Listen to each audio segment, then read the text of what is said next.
우리 이제 하나님 말씀 보시겠습니다. 우리 하나님 말씀 신약성경 에베소서 4장 1절 말씀 보시겠습니다. 우리 하나님 말씀 신약성경 에베소 4장 1절 말씀입니다.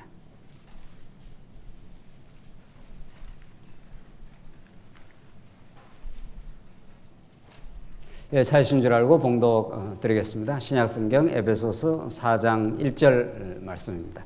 그러므로 주 안에 갇힌 내가 너희를 권하노니 너희가 부르심을 받은 일에 합당하게 행하여 모든 겸손과 온유로 하고 오래 참음으로 사랑 가운데서 서로 용납하고 평안에 매는 줄로 성령이 하나 되게 하신 것을 힘써 지키라. 몸이 하나요 성령도 한 분이시니 이와 같이 너희가 부르심의 한 소망 안에서 부르심을 받았느니라. 주도 한 분이시요 믿음도 하나요 세례도 하나요 하나님도 한 분이시니 곧 만유의 아버지시라. 만유 위에 계시고 만유를 통일하시고 만유 가운데 계시도다. 6절까지 우선 봉독드렸습니다. 우리 성경의 계시 그 진리를 따라서 우리가 하나님의 말씀을 오늘 특별히 우리 에베소서에 따르면 교회에 관한 진리를 우리가 이해하는 것이 얼마나 중요한 것인가. 정말 성경을 하나님께서 우리에게 주신 그 놀라운 그 복이 있고 그 이유가 있습니다. 아담이 타락하여 물론 하나님 계획 가운데 영적으로 죽어버렸기 때문에 타락한 모든 인류는 하나님을 스스로의 지혜와 능력으로는 알 수가 없고 모든 것을 자기 중심으로 타락한 이성에 기초하여 진리와 인간의 의미와 역사에 대해서 자기 마음대로 의미를 부여합니다. 그걸 우리는 인본주의라고 하는데 우리 예수 믿는 사람들도 지금은 이제 우리가 놀라운 하나님의 은혜로 예수 안에서 거듭났다 하지 않습니까? 거듭났다는 말이 얼마나 중요한가 하면은 니고데모가 당대 그 학자입니다. 굉장히 그 탁월한 율법을 통달했던 학자였지만 예수님에게 찾아왔을 때 그 예수님이 가르쳐주는 그 영적인 진리, 거듭난 사람만이 볼 수 있는 그 천국의 비밀, 그걸 전혀 알지를 못합니다. 어떻게 내가 어머니 품에 들어갔다 나와야 됩니까? 이 정도입니다. 그만큼 그 말이 상징하는 의미는 세상에 천하없는 지식을 다 달통을 하고 수많은 경험을 한다고 해서 그것이 근거가 되고 그것이 소스가 돼서 하늘의 이 영적 진리를 깨달을 수 없다 그런 뜻입니다. 절대로.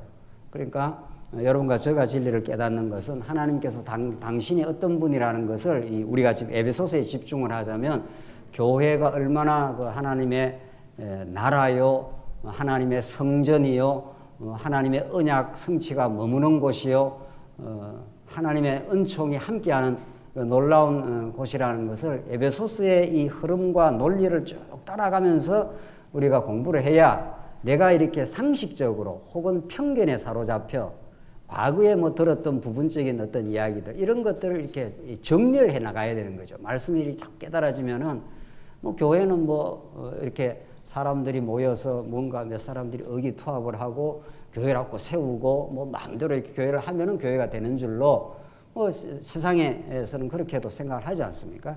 그러나 성경 에베소서의 말씀에 따르면 교회 설립의 기초 자체가 우리가 이 땅에서 하자고 해서 되어진 일도 아니고 지금도 오늘도 이렇게 우리가 교회를 이렇게 세워가자고 무슨 의기투합해서 교회가 세워지는 게 아니라 이미 창세전 하나님의 영원하고 놀라운 계획이 있었고 그 계획이 이 땅 위에 착착 진행되어 가는 과정에 그의 은혜의 영광을 우리에게 가르쳐 주시고 특별히 십자가 사건을 통해서 구속이라고 하는 죽었던 우리를 살려냈기 때문에 교회의 멤버가 될 수가 있고 성령이 찾아오셔서 지금 우리 안에 인치시고 도장을 친다는 거죠. 자꾸 하나님의 말씀을 통해서 확정하셨고 지금도 자꾸 말씀을 깨닫게 해서 확정을 해가기 때문에 이게 하나님이 지금 세워가신다고 하는 확실하고 분명한 그 은혜의 감동, 은혜의 깨달음, 그 진리에 대한 확고한 그 기준 이런 것들이 말씀을 통해서 생겨나는 거죠. 그래서 지금까지 우리가 살펴온 에베소서 말씀은 1장부터 6장 마지막까지 아주 탄탄한 논리를 가지고 이렇게 형성이 전개되고 있지 않습니까? 바울이 논리적이어서 그런 게 아니고 하나님께서 당신의 그 교회, 당신이 통치하는 나라를 가르쳐 주는데 얼마나 이게 질서정연하게 가르쳐 주시겠어요. 하나님이 뭐 왔다 갔다 하시는 분이 아닌데 사람이야 뭐 60 넘으면 뭐 깜빡깜빡하고 그런 거 아닙니까? 뭐 자꾸 잊어버린다면서요. 우리 연세 드신 권사님들 뭐 금방 또 잊어버려. 하나님 깜빡깜빡하지 않습니다. 하나님은 처음부터 끝까지 숨이 일관하시고 처음과 끝이 동일하십니다. 정확하게 하나님이 당신의 계획을 해놓고 하나님 교회를 설립하시고 교회를 성장케 하시고 그렇게 성장한 만큼 자꾸 이렇게 생활하도록 하나님의 은혜의 영광이 그렇게 우리와 함께 하시고 동행하시고 지금도 섭리를 하시는 거죠. 그래서 이 교회를 통해서 하나님의 얼마나 놀라운 은혜와 그 살아계심을 지금도 입증을 하신다는 겁니다. 그러니까 하나님이 살아계신다는 거 우리가 정말 믿어지면 얼마나 마음에 든든하겠어요. 뭐 부러울 게 있겠냐고요. 뭐 시기하고 뭐 원망할 일이 있겠냐고요. 하나님이 살아계셔서 우리와 함께 하시고 그분이 우리의 아버지가 되어 주신다는 건데 세상에 이 진리를 통해서 그게 믿어져 버리고 그게 정말 문자 그대로 뭐 그냥 막연하게 그렇다더라가 아니라 카더라가 아니라 정말 그렇게 믿어지면 얼마나 우리의 삶이 든든하고 행복하고 뭐 비교할 이유가 있냐고요. 세상에 우리 하나님이 우리 아버지가 됐다는데 그것이 잘 안 믿어지니까 온 세상이 이렇게 갈급하고 온 세상이 갈등하고 온 세상이 시기하고 질투를 하는 거죠. 우리가 하나님의 그 아버지의 자녀가 됐다는 건 아버지의 모든 것이 상속받는다는 뜻 아닙니까? 지금도 우리가 상속 이미 하나님의 나라인 교회 안에서 이 놀라운 그 하나님이 통치하시는 하나님 나라를 상속받았기 때문에 우리가 이 자리에 와 있는 거 아닙니까? 내가 오늘 뭐 교회 가서 판단해서 이렇게 왔습니까? 그야말로 인본주의 중에 인본주의인 거죠. 하나님께서 교회 갈 마음을 주시고 오늘 이게 연속 연휴라면서요. 내일 모레 글피까지. 그래서 뭐 많은 사람들이 뭐 해외도 가고 뭐 어디도 간다는 거 아닙니까? 그런데도 불구하고 뭐 우리는 오늘 주일이라서 성도들과 함께 말씀을 나누고 우리 지체들을 돌아보고 서로 사랑하고 이것이 더 가치롭다고 그런 가치 판단을 우리에게 주셔가지고 이렇게 온 거 아니에요. 이게 다 하나님께서 섭리를 하시는 거죠. 그래서 정말 우리가 이 에베소서에 계신 데는 교회에 관한 진리를 통해서 진짜 하나님 살아 계신다고 우리가 지금 동행하고 계시다고 그래서 놀라운 축복 가운데 있다고 우리 자녀들한테 축복을 해주지 않습니까? 너 공부 좀 못해도 괜찮아. 내가 아버지가 너와 함께 해. 어떤 경우에도 너가 나를 사랑하는 대상이야. 뭐 이렇게 축복을 하지 않습니까? 그런 우리가 그 자녀들한테 사랑의 대상에게 그렇게 하듯이 하나님은 더 말할 것도 없는 거죠. 그래서 에베소서에 정말 이렇게 계신 데는 어떻게 하나님이 설립을 하셨는가? 그 기초 작업을 하나님이 어떻게 하셨는가? 그게 정말 삼위 하나님께서 딱 그렇게 하시고 두 번째 실제로 세워갈 때 우리가 의롭고 우리가 무슨 능력이 있어서 교회 실제 멤버가 된 게 아니라 허물과 죄로 죽었던 너희를 살리셨도다. 이렇게 지금 에베소 2장이 말하고 있지 않습니까? 그건 너무도 영광스럽고 감동스러운 말씀입니다. 우리는 하나님께서 은혜로 언약의 말씀으로 붙들지 않았으면 허물과 죄로 죽었던 본질상 진노의 자녀들이라는 거죠. 그 본질상 진노의 자녀들이 하는 일이 뭡니까? 진노를 받을 만한 그 자녀들은 그 진노 받을 만한 죄악만 짓고 사는 겁니다. 무엇을 해도 자기 영광이에요. 무엇을 해도 자기 공로고. 그렇게 허무하게 어리석게 어둡게 살아갈 수밖에 없는 인생들을 하나님께서 불러내가지고 영광스러운 성전의 제목으로 우리를 삼아서 조각목 같은, 조각목이라는 게 별 볼 일 없는 나무인데 거기다 황금을 덧입혀가지고 이렇게 교회로 지금 성전으로 세워주셨다. 그게 우리 에베소서 2장까지 내용이고 3장, 4장, 오늘 4장은 하나님께서 그렇게 설립만 한 게 아니고 이 기초와 실제를 통해서 설립만 하니까 성장까지도 하나님 가신다. 어떻게 성장하나? 성장에 두 조건이 있는데 진리와 교회 조직이라는 거예요. 요 두 조건을 통해서 성장을 시킨다. 이렇게 되어 있습니다. 그러니까 성경이 이렇게 되어 있기 때문에 우리가 성장해 간다는 건 놀라운 눈부신 영광입니다. 자녀가 병들어 가지고 성장하지 않는다고 생각해 보란 말이죠. 태어나서 10년, 20년, 30년 지났는데도 어린아이처럼 돼 있다고 쳐보십시오. 그 말할 수 없는 저주스러운 일인 거죠. 그러니까 부모가 자꾸 보호하고 사랑하고 먹이고 하면은 육체만 성장하는 게 아닌 거죠. 그렇잖아요. 정신적으로 성장하고 우리 신앙적으로 하면 영적으로 성장을 하는 거죠. 하나님 살아가는 게 생생하게 믿어지는 거죠. 영적으로 자꾸 성장한 사람들은.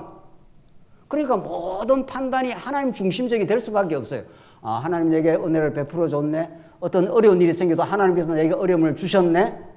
이 어려움을 통해서 내게 무언가 하나님께 하시는 일이 있겠지. 이게 전부 영적으로 살아있는 사람들이 판단하는 겁니다. 영적으로 죽은 사람은 뭐든지 자기 중심이에요.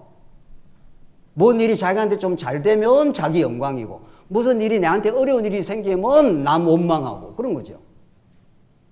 그러니까 이게 천국과 지옥이 말씀에 근거해서 깨달아지느냐 안 지느냐에 따라서 천국과 지옥이 현격하게 갈라지고 내 안에서 그걸 경험한다는 거 아닙니까? 자, 그래서 하나님이 성장케 한다. 이것처럼 복된 일이 없어요. 이것처럼. 그래서 우리 오전에도 다윗 그 말씀을 공부했지 않습니까? 다윗도 지금 성장하고 있는 중인데 예수 그리스도의 형상에 이르기까지 무한대로 지금 무한대하신 하나님 은혜 속에 아비새와 다윗의 판단이 달랐지 않습니까? 똑같은 사태예요. 시므이가 다윗을 저주하고 그 백성들을 저주했을 때 아비새는 죽여버리자 하고 다윗은 살려주자 하고 이렇게 다른 거죠. 전혀 달라요. 그러니까 여러분과 제가 지금 한 시공간 속에 이렇게 있지만은 교회를 바라보는 시각, 삶을 이해하는 시각, 역사를 바라보는 시각도 전혀 다릅니다. 똑같지는 않아요. 그게. 맨 자기 중심으로 판단하는 사람은 맨 마음에 불편하고 어렵고 그런 거죠. 하나님 중심으로 생각하면 모든 게 넉넉하고 어려움을 잘 소화를 해내고 극복해내고 하나님을 더 바라고 뭐 이렇게 되겠죠. 그래서 성장이라는 이 주제가 간단한 주제가 아닙니다. 이것도 중요하지만 뭐 설립은 말할 것 없이 근본적으로 중요하지만 성장이라는 주제를 왜 하나님께서 이렇게 딱 박아놨겠어요. 교회의 성장을 주도하시는 인도하시는 하나님에 대해서 가르쳐주기 때문에 성장이 그렇게 중요해요. 첫 번째, 성장의 첫 번째 조건이 진리라는 겁니다. 네. 그래서 하나님께서 사도 바울에게 하늘의 비밀의 계시 진리를 사도 바울에게 전부 드러내가지고 너희가 이걸 읽으면은 내가 진리를 깨달은 줄을 알게 될 것이다 해서 3장에서 계속 그 진리에 대해서 내가 이렇게 하나님의 예정한 진리를 깨달았다고 쭉 지금 설명을 하고 오늘 4장 내용은 자, 우리가 이 진리를 많이 강조해왔고 실제로 또 진리 공부가 중요합니다. 오늘 이렇게 오후 시간에 참 이렇게 고향 가시는 분도 물론 있겠지만 오늘 특별한 날이니까 이렇게 우리가 진리를 함께 나누는 이 시간을 사모하고 정말 진리를 자꾸 공급을 받고 진리라는 게 무슨 세상의 이론이 아니기 때문에 이게 양식이기 때문에 전에도 에베소서를 다 공부를 했지 않았어요. 그 다 공부했다고 또 공부 안 하는 건 아니란 말이죠. 해도 이게 양식으로 먹는 거기 때문에 맞아 이렇게 자꾸 우리가 양식 먹듯이 오늘 점심 먹고 저녁 먹고 하듯이 그렇게 먹는 거란 말이죠. 그렇게 먹는 사람하고 안 먹는 사람하고는 자꾸 이렇게 그게 달라져야 먹으면 성장하고 덜 먹으면 성장이 지체가 되는 거죠. 그게 어린아이처럼 사는 거란 말이죠. 자, 진리가 그렇게 우리가 중요한데 진리 공부, 진리를 공급받는 거, 진리를 함께 나누는 그런 삶이 진리를 공급받는 게 가장 1조건인데 두 번째 조건이 있다는 거예요. 오늘 4장 1절이. 이게 교회 이때 조직은 물론 신령한 조직을 우리 대전제로 하는 거죠. 네. 머리 대신 그리스도에 붙은 바 된 신령한 조직 속에 들어오고 실제로 지역교회 속에 이렇게 오늘 이렇게 같이 참여하고 신앙생활 하는 것이 그렇게 중요하다는 거예요. 만약에 진리라는 한 조건으로만 우리가 성장할 수 있다면 성경에서 이걸 말하지 않겠죠. 성경 말씀이 그렇게 지금 이렇게 진행되고 있는 거니까. 그냥 뭐 진리가 중요해. 우리가 이 양식이니까. 진리를 먹으면 성장해. 이러면 이 한 조건만 필요하다면 성경에서는 뭐 이 교회의 조직에 대해서는 설명을 안 하겠죠. 그러나 성경 자체가 사도 바울을 임직해서 진리를 계시했다. 이 진리에 입각해서만 우리가 교회가 자랄 수 있다. 두 번째, 진리 다음에 따라 나오는 것은 교회 안에 신령한 조직으로 더불어 어울려져야 성장한다는 거예요.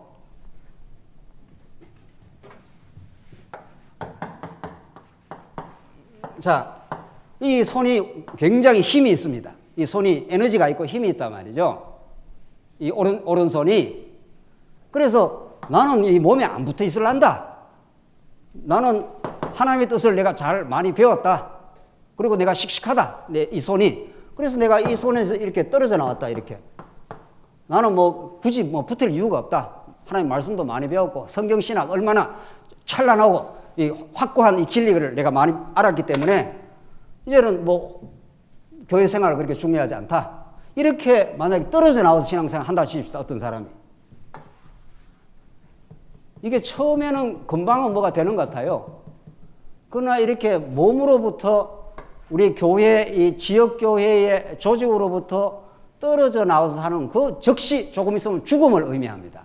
그러니까 구약의 광야를 이스라엘 백성이 걸어갈 때 혼자 걸어가라 이렇게 하지 않았습니다. 그게 광야 대회를 정비하고 민수기에서 이제 드디어 1차, 2차, 3차 시련을 통과해서 가나안 땅까지 전진을 할 때 그 첫 번째 조건이 대열 정비예요.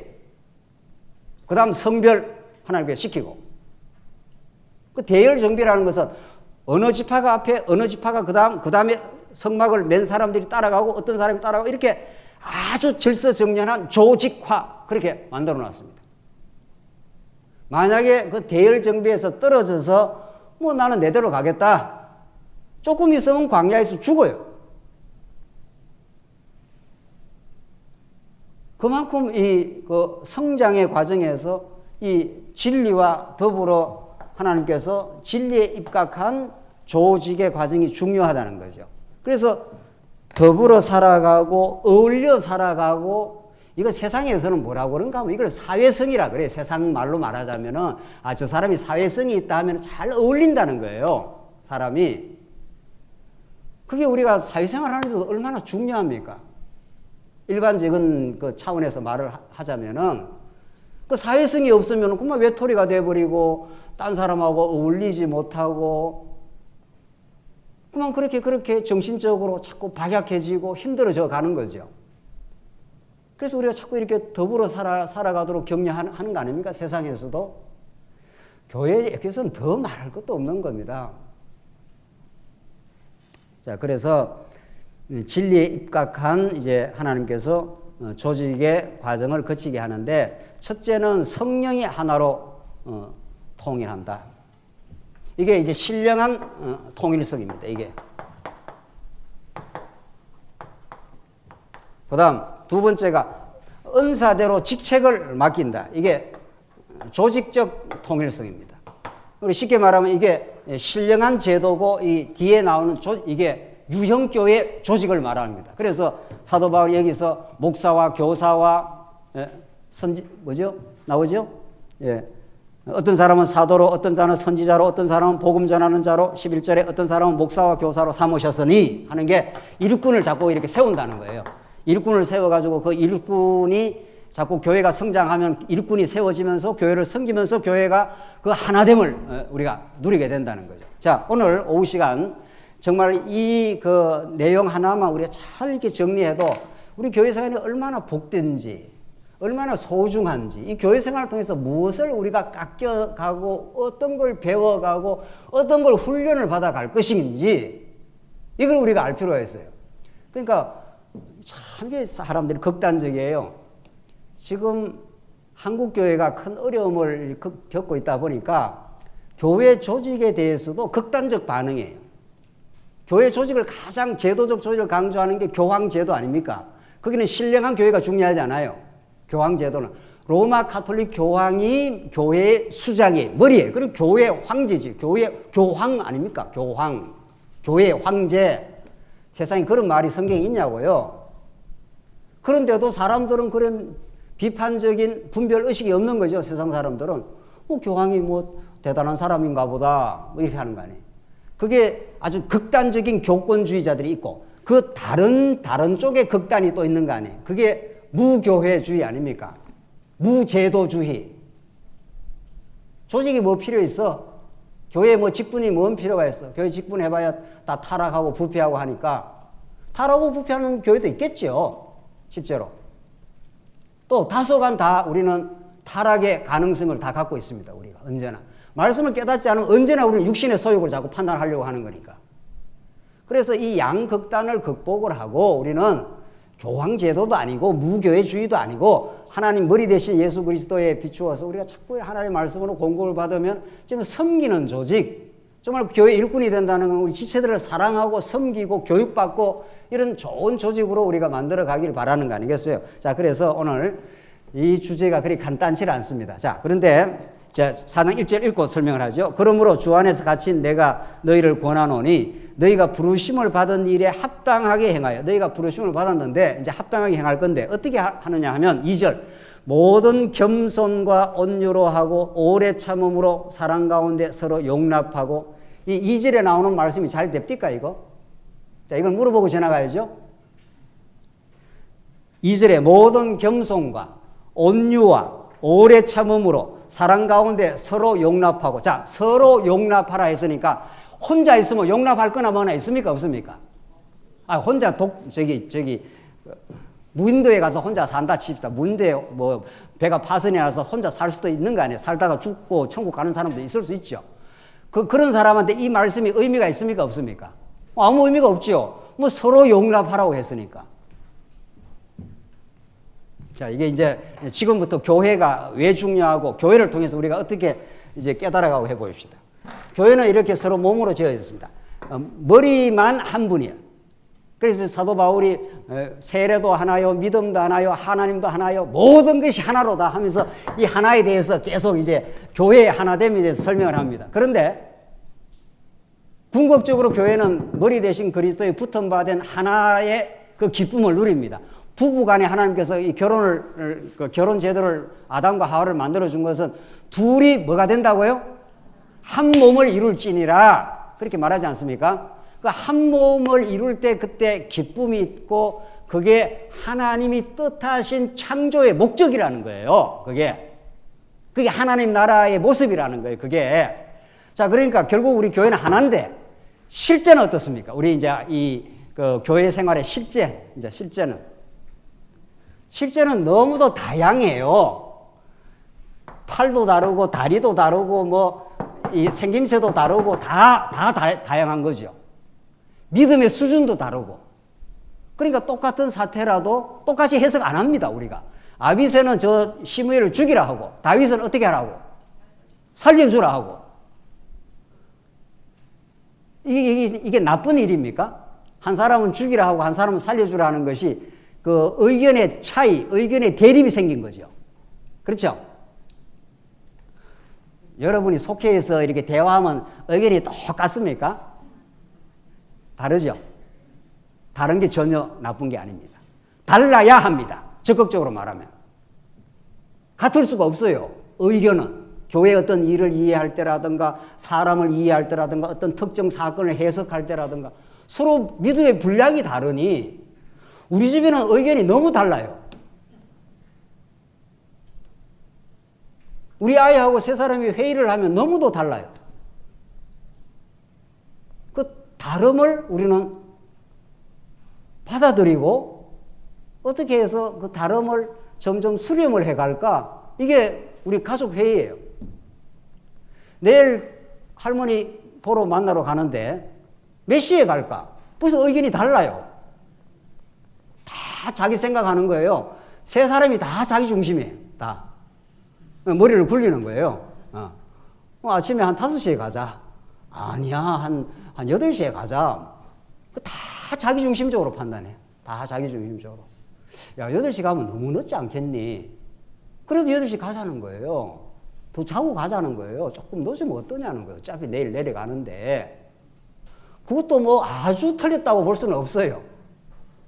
그럼 어떻게 해야 돼? 여러분 권사님 어떻게 해요? 의견이 다 달라. 한 사람은 8시에 가자고 하고 한 사람은 한 4시에 가자고 그러고 의견이 다르면 어떻게 조화를 하느냐고요. 예? 아니 대화를 해 나갈 거 아니에요. 대화를. 왜 그러면 8시에 가자 하니 너는? 나는 4시에 가자 하는 내 이유가 있다. 할머니가 기다리지 않느냐. 아침 식사를 지금 같이 하자고. 여기서 안 하면 어떠냐는 거예요. 좀 늦게 가서 점심 때 먹으면 되지. 다 자기 그 보관이 있어요. 다 자기 꿍꿍이가 있다고, 사람은. 그러면 그러다가 대화가 안 되면 어떻게 되는 거예요? 대화가 계속 좁혀지지 않으면 니는 니대로 가고 나는 내대로 간다. 이제 뭐 그런 수도 있어. 그것도 하나의 해결 방법이에요. 그것도 해결. 그럼 만약에 그렇게 가면은 그걸 콩가루 뭐라 그럽니까? 집안이라 그러는 거예요.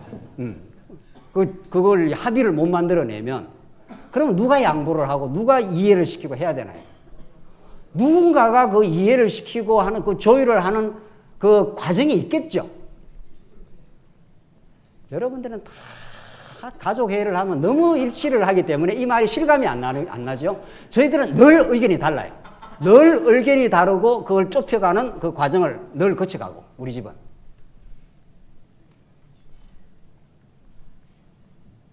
그러니까 다르지 그게 같을 수가 있나요? 왜냐하면 다 자기의 자기 중심한 그 판단 기준이 있어요, 사람이. 그래서 오늘 본문이 이제 의미가 있는 겁니다. 겸손, 온유, 오래 참음, 사랑 가운데 용납 서로. 이게 의견이 다 같으면 이런 덕목이 하나도 필요 없어요. 뭐 대화를 하자마자 딱 일치를 한다. 8시에 가자 하면 예스 8시 뭐 이러면 뭐 용납할 거나 뭐나 있습니까? 오래 참을 일도 하나도 없어요. 오래 참는다는 건 왜 참습니까? 내하고 저 사람은 의견이 다르니 어떻게 해야 돼? 그걸 이해시키고 설득을 내가 만약에 더 옳은 주장을 가지고 있다면은 한참 이해를 시켜야 돼요. 사람 금방 설득 안 됩니다. 내 생각을 금방 포기하라고? 천만의 말씀. 자기 그 이유가 있는 거예요. 자기 유익에 하는 이유가 있어요. 그러니까 저 사람 상대방의 의견이 내 의견보다 확실히 더 나아 보인다는 것이 여러 이유와 근거를 통해서 납득되고 설득되까지는 절대로 사람은 자기 생각 포기 안 합니다. 그거 분명하죠? 여러분은 여러분 의견 가지다 금방 포기합니까? 또 금방 포기해도 이상한 사람이죠? 그걸 멍충이거나. 뭐 자기도 나름대로 뭐 무슨 의견이 있을 때는 그 이유가 있으니까 8시에 가자 했을 거 아니에요. 이게 보통 일이 아니에요. 교회 생활은 다 이거예요, 사실은. 오늘 이 본문 말씀이 다 교회 생활에 그냥 늘 하고 있는 일이에요, 우리가. 교회 생활 혹은 가정 생활 뭐 다. 근데 회사는 왜 다른가 하면 회사는 또 달라요. 회사는 만약에 의견이 다르면 누가 딱 결정을 내립니까? 당연히 사장이 결정을 내리죠. 일반적으로는 또 좋은 사장은 또 그렇게 안 합니다. 좋은 사장은 정말 사원들의 의견을 수렴해가지고 더 좋은 의견이 있다면 그걸 납득시키고 이해시키는 과정을 거치는 게 좋은 사장이고, 대체로 사장은 최종 결정권자가 이대로 결정하면 돼, 또 따라와. 뭐 옳고 그르고 뭐 더 이상 따지지 마 하면 따라오는 거죠. 따라오기 싫으면 나가. 이래야 되는 거죠. 그렇죠? 그래서 회사는 그 결정권자가 힘을 가지고 있어요. 그 사람을 박탈시킬 권한이 있기 때문에 내 생각이 좀 맞다고 생각을 하는데도 내 사장보다 생각이 맞다고 생각해도 따라갈 수밖에 없는 거예요. 그래서 세상이 하나님 나라가 아니에요, 절대로. 왜냐하면 나는 설득이 안 됐는데 저 사람보다 내 생각이 좋은 것 같은데 저 사람이 힘을 갖고 있기 때문에 그 말을 내가 듣지 않으면 내한테 불이익이 오기 때문에 억지로 따라가는 거죠. 그래서 하나님 나라 교회는 원칙적으로 말하면 그런 게 아니에요. 이 과정을 그렇게 간단하지 않습니다. 제가 수많은 회의를 거쳐보고 제가 이 교회뿐만 아니라 수많은 교회 회의를 거쳐보면서 느낀 게 인간은 절대로 스스로는 변하지 않는 죄인이구나. 그게 제 성경적 결론입니다. 하나님의 은혜가 임해야 되고 정말 그리스도의 마음이 우리에게 찾아올 때 오늘 본문이 나오는 겸손, 온유, 오래 참음이라는 게 가능해요. 자, 이제 의견이 달라. 자, 그러면 겸손, 온유, 오래 참음 이것은 이런 그리고 서로 용납 자, 4가지가 있는데 이게 지금 우리 교회 조직 생활을 이야기하면서 지금 말하는 거 아닙니까? 그렇죠? 그런데 벌써 자기 중심한 의견이 달라 서로 다르단 말이죠. 여기 8시, 여기는 4시에 가자. 이러면 이 사이를 합의를 만들어내려면은 다 이게 필요한 거예요. 이게 겸손이라는 것은 여기 나오는 네 가지 이 덕목은 인간의 덕목이 아니에요. 성경에서 말하는 모든 기독교 윤리의 덕목은 본질적으로 그리스도가 하신 일이에요. 우리 타락한 인간이 저걸 할 수가 없어요. 그리스도가 하셨고 그리스도의 마음을 우리 안에 넣어주시면은 저 네 가지 덕목이 조금씩 이렇게 형성돼요. 인간은 절대로 겸손하지 않습니다. 성경신학 조금만 알아보시오. 오만하기 짝이 없는 거죠.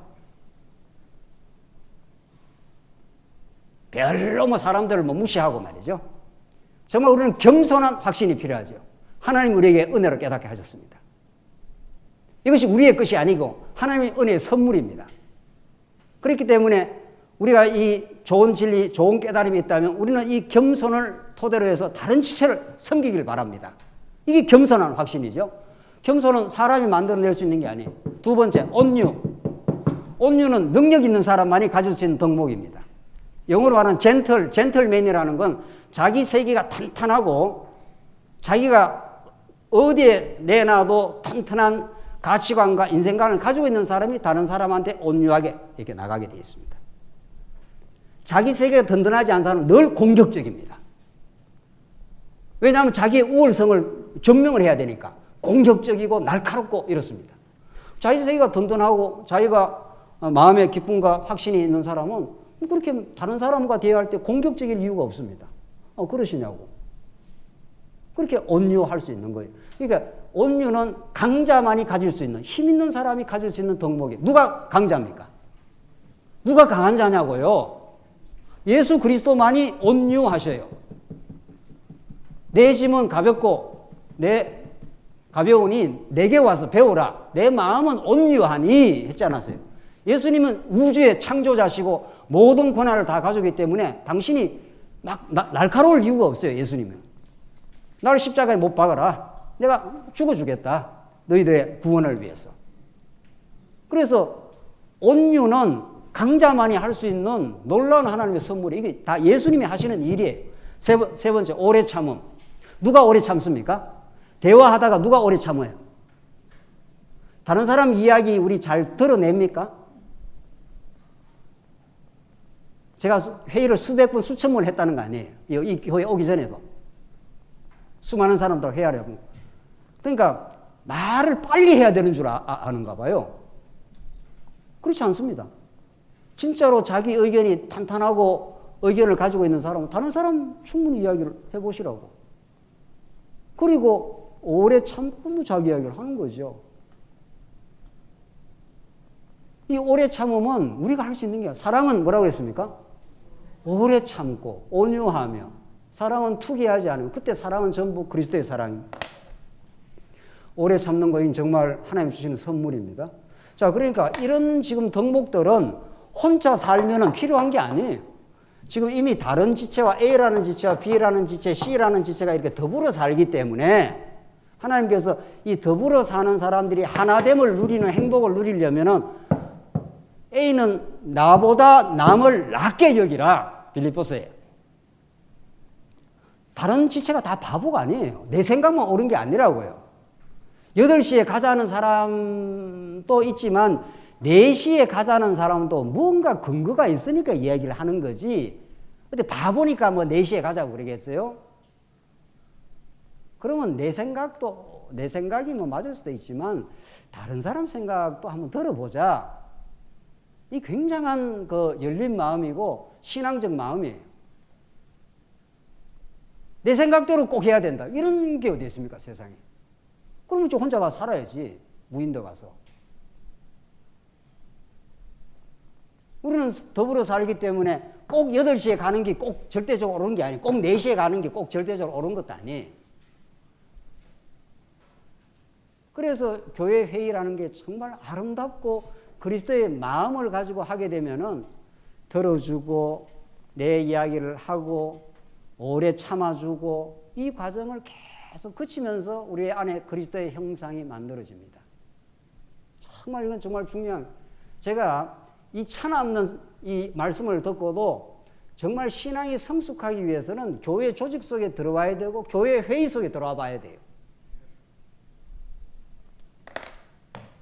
그래서 정말 내 신앙이 어느 정도인지는 그 조직 속에서, 우리 가정 조직 속에서, 교회 조직 속에서, 교회 회의 속에서 자기 신앙이 체크되고 검증되는 겁니다. 정말 하나님 살아계심을 믿는다면, 하나님 우리가 작정을 믿는다면서요. 작정 믿으면 교회 어떤 일도 작정대로 되는 겁니다. 내가 막 주장하고 내가 막 끝까지 싸우고 이래야 그게 되는 게 아닙니다.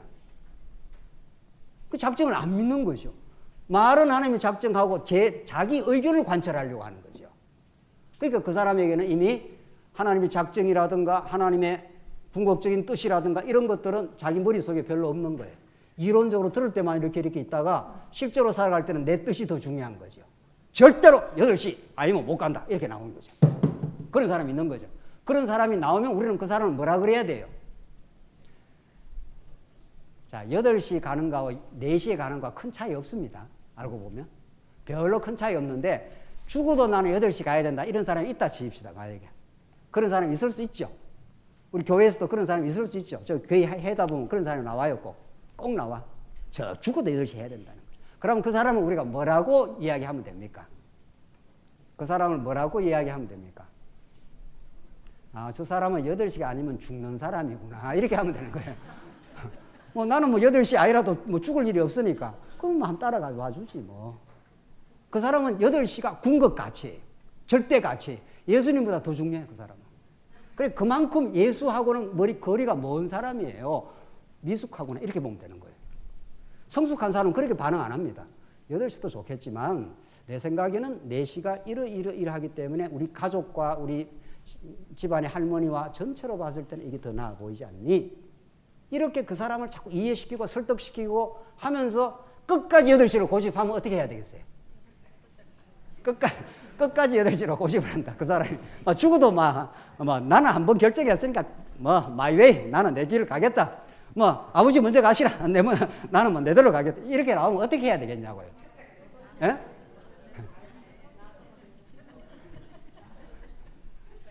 아, 재밌죠?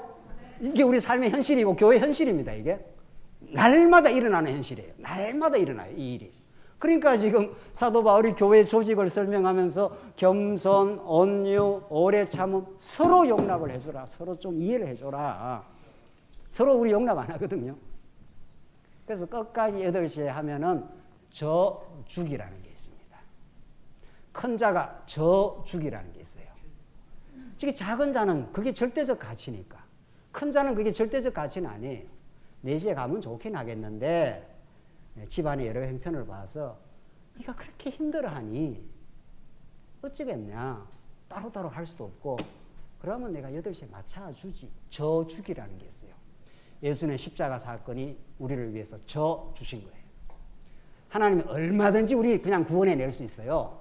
얼마든지 하늘에서 다 구원받은 백성이 다 해버리면 다 천국 가는 거고 복잡할 것도 없어요. 예수님이 십자가 지시고 저주신 겁니다. 그래서 사랑은 우기고 이겨먹는 게 아니고 저주기입니다. 그래서 세상은 이겨야 이기는 줄 알죠. 그러나 하나님의 나라는 능력 많으신 예수 그리스도께서 겸손해지셨고 내 마음은 겸손하니 온유하니 오래 참으니 너희들을 내가 용납해 주니 내가 저주마 이런 거죠. 내가 죽어주지 이런 거죠. 그래야 너희들이 살아나지 그런 거죠. 그래서 이 복음은 그리 간단하지 않습니다. 이론적으로 언약 성취 언약 성취는 간단한 것 같아도 이게 처복종되고 자기 안에서 이루어지는 데는 죽음의 과정이 있는 거죠. 내가 맞지만 내 의견이 맞아 보이지만 저쪽에서 저렇게 힘들어하니 어쩌겠냐. 그러면 저주어 보는 거죠. 그러면 그쪽에서 자꾸 자기 고집대로 하자 그러면 어떻게 하냐. 이런 또 고민이 생겨요. 이게 한번 저주니까 어떻게 자꾸 또 우기네. 그렇지 않습니다. 그게 하나님께서 한 번 져주고 2번 져주면은 그 사람이 이제 이거 어떻게 이런 일이 있냐 이렇게 돼요. 그래서 세상과 교회는 이렇게 다릅니다. 오늘 이 본문의 말씀은 모든 겸손과 온유로 하고 오래 참음으로 사랑 가운데 서로 용납. 이게 다 그리스도가 하시는 일이고 그리스도께서 내 마음속에 오셔서 만들어내는 열매입니다. 이게. 그러니까 성령 열매가 사랑, 희락, 화평, 오래 참음. 우리가 성령 열매를 9가지로 그렇게 말하고 그게 다 그 말이에요. 이 말씀이. 그러니까 이걸 율법적으로 내가 이 교회 생활 하니까 겸손해야 돼. 온유하게 살아야 돼. 오래 참아야 돼. 이렇게 하면 이게 율법적으로 만약에 우리가 억지로 하려면 이게 되겠냐고요. 되지도 않을 뿐더러 지속력도 없어요. 그래서 우리는 오늘 이 본문의 성장 이전에 하나님이 죽었던 우리를 그 큰 사랑으로 우리를 살려내시고 그리스도의 지체가 되게 해서 날마다 진리를 공급을 해준다는 겁니다. 그래서 이 말씀 듣는 시간이 그렇게 중요해요. 말씀 공급을 자꾸 받아야 조직 속에서 이제 힘을 가지고 내가 이겨내는 거죠. 들어주고 이해해주고 오래 참고 이 바보 같잖아요. 그렇죠? 똑똑하고 막 자기 주장을 해야 세상에는 똑똑하다 그러는데 들어주고 이해해주고 받아주고 오래 참고 오늘 본문의 말씀대로 그게 사실은 바보라서 그런 게 아니고 지혜로운 바보라서 그런 거죠. 예수님이야말로 하늘의 지혜, 최고의 지혜, 최고의 능력을 가지신 분, 그분이 여러분과 저를 하나님 나라 백성을 만들고 천국을 만들어내고 하려고 십자가에서 죽어주신 거 아니에요. 저 주신 거죠. 그래서 사랑은 저 죽입니다. 그래서 우리가 가정을 이루는데도 힘 있고 능력 있는 사람이 할아버지 할머니가 제일 능력이 많죠. 그래도 손자한테 저 주지 않습니까? 저거 철없는 거 저거 말이죠. 이해해주고 덮어주고 그러면 그 손자가 점점 세월이 지나가면서 많은 용납과 사랑을 받아본 자녀는 다른 사람도 용납하고 사랑합니다. 사랑하라 해서 사랑 안 해요. 절대로. 그걸 사랑을 많이 받아보고 많이 이해받아보고 많이 용납받아본 사람은 그게 몸에 배인다고 해요. 그러니까 교회 가서 자꾸 이렇게 용납하고 이해하고 하는 거죠. 우리 교회 생활이 그런 겁니다. 우리 가정 생활이. 그러니까 절대로 이게 이론 자체로 안 된다는 거예요. 이론이 너무도 중요하고 진리가 중요해요. 진리가 중요한데 오늘 우리가 더불어 살아가면서 그렇게 하시는 거죠. 그래서 3절 보시면 이제 결론을 지으십시다. 평안에 매는 줄로 성령이 하나 되게 하신 것을 힘써 지키라. 그러니까 평안했지 않습니까? 하늘의 평안을 얻어본 사람은 다른 사람하고 많이 다투질 않습니다. 자기가 하늘의 평안을 얻고 안식이 있는데 다른 사람을 넉넉하게 덮어버리고 정말 내 생각이 옳다면 그 사람을 잘 이해를 시키고 그런 그 과정을 우리는 중시하면서 하나님의 나라를 이루어갈 때 이 교회가 얼마나 튼튼하고 정말 그런 이렇게 성숙한 우리 장로님들, 성숙한 우리 권사님들이 교회 안에서 든든하게 이렇게 조직 속에 조직의 지도자 아닙니까? 교회 우리 목사가 된다, 뭐 장로가 된다, 권사가 된다는 것은 이 교회 성도님들이 이렇게 있는데 이 성도님들을 섬기는 사람으로 하나님께서 교회에 당회, 뭐 재직회, 뭐 이런 사람들이 먼저 깨달은 사람이니까, 먼저 많은 세상에서 훈련을 거친 분들이니까. 그러니까 지금 와서 어려워하고 힘들어하는 성도들의 이해를 자꾸 들어주고 충분히 받아주고 진리의 기준에 의해서 가이드해주고 그렇게 하면서 교회를 세워가면은 점점 교회가 하나 되어가는 느낌을 받는다는 거죠. 그러니까 미숙한 공동체, 미숙한 조직은 자꾸 이렇게 질책과 비난이 많다는 겁니다.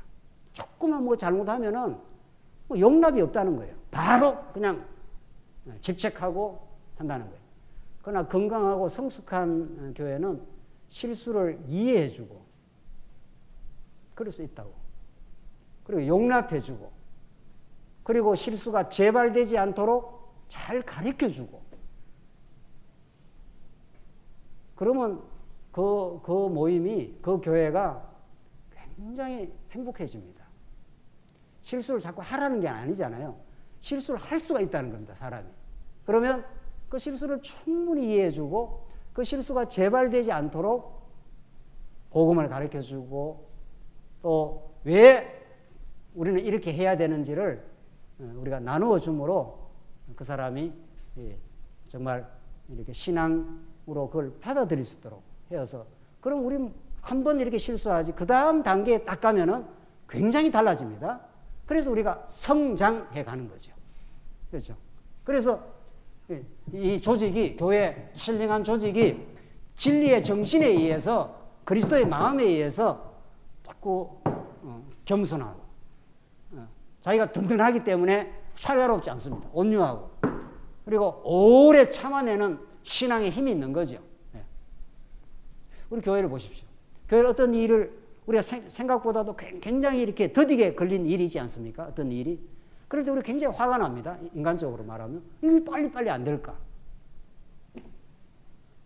우리가 또 작정을 믿기 때문에 또 이렇게 어떤 어려운 이유가 있었겠지.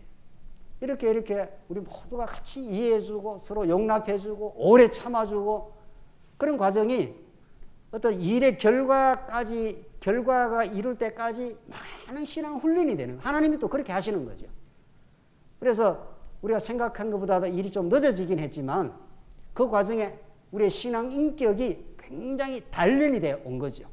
굉장히 훈련이 되고 하나님을 더 많이 배워온 거죠. 하나님은 그걸 원하십니다.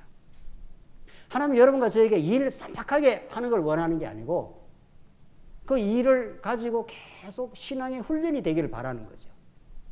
엘리베이터 생각보다 많이 오래 걸렸지 않습니까? 그 하나님께서 왜 그렇게 하셨을까? 그렇잖아요. 그게 자꾸 우리로 하여금 더 하나님 바라보고 지체를 이해하고 단련되고 우리가 아주 그리스도의 뿌리를 든든히 내리게 되고 그 단단한 하나님의 신앙의 인격을 하나님 만들어내신 거죠. 지금까지. 모든 교회 일이 그렇습니다. 그러니까 그 일이 궁극적 목적이 아니라 일을 통해서 하나님의 사람으로서 성장하기. 이게 우리의 목적입니다. 이게 하나님께서 우리에게 하시는 목적이라고요. 그렇게 될 때 얼마나 마음에 든든함과 평화가 있는지 모릅니다. 오늘 본문 말씀은 성령이 하나 되게 하신 것을 힘써 지키라 했지 우리가 하나 되게 못한다는 거죠.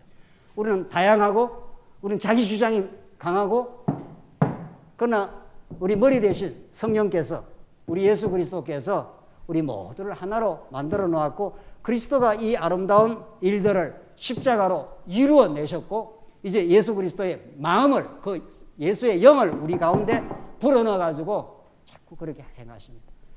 그리고 우리가 가정이 확실히 달라집니다. 우리는 굉장히 다른 의견 가지고 갈등을 많이 했지만은 다른 의견이 지체를 이해하는 좋은 찬스입니다. 아, 저렇게 다를 수 있구나. 저렇게 다를 수 있고 내하고는 정말 다른 사람이구나. 그래서 이 다양한 지체들 속에 우리를 하나 되게 하시는 성령 하나님의 놀라운 통치와 은혜가 우리 교회 속에 늘 있습니다. 이 진리 안에 조직 생활이라는 것을 깊이 생각을 하시고 정말 날마다 이 교회에 오셔서 좋은 훈련을 거쳐가시고 정말 좋은 그리스도의 마음으로 성장하기를 간절히 바랍니다. 기도하십시다. 자비하신 하나님 아버지 은혜를 감사합니다. 우리가 얼마나 자기중심한 타락한 죄인이었지만은 그리스도의 놀라운 은혜로 우리가 의인될 뿐 아니라 우리 사랑하는 지체들과 더불어 우리 살아가고 있습니다. 우리가 서로 다른 의견, 다른 생각들을 때로는 가질 수 있지만 그것을 통해서 더 지체를 깊이 이해하고 우리가 하나 되어가는 이 놀라운 그리스도의 통치를 우리 교회 안에서부터 누리게 하시옵소서. 그 기쁨이 우리를 지배하여 넉넉히 우리 교회 생활이 참된 하나님 나라가 되게 하시옵소서. 예수님 이름으로 기도합니다. 아멘.